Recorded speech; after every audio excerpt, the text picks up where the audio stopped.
Richard Martineau. Les commentaires haineux prennent certains animateurs. Martineau s'en régale. Essayer de prendre des meilleures décisions financières quand la vie est chère. Francis Gosselin. C'est facile de succomber à la tentation. On a une opportunité d'agir différemment. Vous pouvez agir. Vous êtes libres, chers amis. Stéphanie, Sébastien, notre réalisateur, a eu une excellente idée. Tu sais, comme mot de passe, je te disais brownie. Il dit non, brownie, 5 de piastres. Ah, ben Tu disais, il faut ajouter un caractère. C'est vrai, un caractère, un symbole spécial. Un symbole spécial, brownie, 5 de piastres. C'est Ça, c'est excellent. Ouais. Non, ça, c'est votre passe pour les économistes, les amis. Poste Canada qui a engouffré plus d'1 milliard de dollars en 2025. C'est une grande surprise. Rendu là, Richard, qui compte vraiment? 1 milliard, 2 milliards, je suis milliard, piliard. On s'en fout, là. C'est de l'argent Monopoly, finalement, là, qu'on jette par les fenêtres. C'est très intéressant, Richard, que là, il dévoile les résultats. Évidemment, c'est de pire en pire. On aggrave la problématique. Et là, le conseil d'administration qui réagit en disant on ne peut pas continuer à dépenser l'argent des Canadiens comme ça. Ça fait 8 ans qu'ils perdent de l'argent à chaque année. Puis le chiffre est strictement croissant. C'était 200 millions, puis 400 millions, puis 500 millions, puis 800 millions. Là, ils ont perdu 1,3 milliard de dollars. Et c'est comme là, c'est fâchant. Là. Mais tu sais, qu'est-ce qu'on fait des 7 dernières, là? Évidemment, Richard, le problème est assez simple pour ceux qui n'ont peut-être pas suivi, mais Post Canada, c'est une entreprise là, en bon français qui est aux prises avec un héritage là, qui est celui du courrier postal dans toutes les régions du Canada, dans des délais complètement déraisonnables là, de 48 heures. Puis donc, ça fait en sorte qu'ils ont des coûts fixes. Ils payent des salaires, des camions, des entrepôts comme si c'était genre le bout du monde, puis on est passé de 7 lettres par semaine à 2 lettres par semaine en moyenne au cours des 20 dernières années. Donc, grosso modo, tu as toute cette espèce de dispositif gargantuesque pour amener un vieil état de compte de Revenu Québec que personne n'a demandé une fois de temps en temps. Tu sais, il y a comme une démesure là-dedans. J'ai envie d'invoquer la tragédie grecque là, quasiment. Puis évidemment, ça fait en sorte que toi, puis moi, puis tout le monde qui nous écoute paye pour ça. Et on comprend évidemment qu'il y a des salariés, là, puis on leur veut pas de mal, mais il n'y a pas une telle chose qu'un droit à rendre un service qui est de moins en moins utile dans un pays comme le nôtre.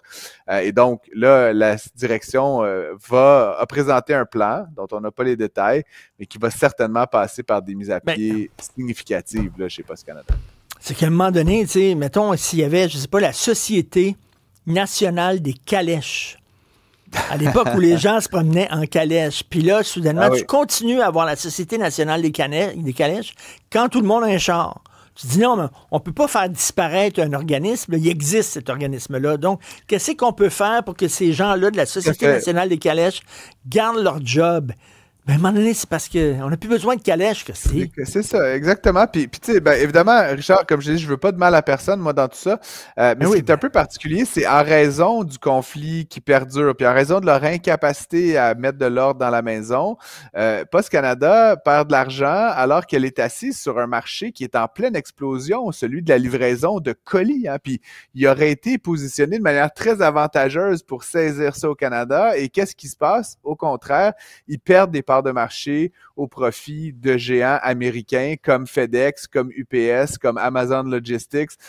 La seule business dans leur business qui monte, ils sont en train de la perdre, tu sais, parce qu'ils ont tellement les 2 pieds dans les plats. Puis je trouve ça quelque chose que je trouve triste là-dedans. Là, tu sais, je veux dire, je suis pas content que ce soit les entreprises américaines qui livrent à ma maison ce que j'achète sur Internet ou donc, tu sais, ultimement, il y a quelque chose d'un peu pathétique, un peu triste là-dedans de se faire carrément manger la laine sur le dos par des entreprises étrangères. Puis pendant ce temps-là, tu sais, on aurait pu créer nous-mêmes des entreprises, des leaders mondiaux, mais non, on fallait qu'on paye pour Post Canada. Tu sais, fait quand on se pose la question, tu sais, de la productivité canadienne, puis du fait qu'on n'a pas de croissance du PIB, puis tout ça, tu sais, il y a plein de causes à ça, mais je trouve que des fois, de maintenir en vie pendant une décennie trop longtemps, des organismes comme Post Canada. Ça fait partie du problème fondamental avec lequel on doit vivre. Puis, oui. On est dans un pays qui est immense là, à la fin. Là, les gens, ils me parlent de... Parce que ça fait pas la première fois que je parle de Poste. Puis j'ai pas de haine pour la Poste, mais c'est juste... Les gens ils me disent, oui, mais Francis, en Suisse. T'es-tu déjà allé en Suisse? Tu peux marcher d'un bout à l'autre en une journée. Là, tu comprends? Je veux dire, on est au Canada ici. Tu comprends?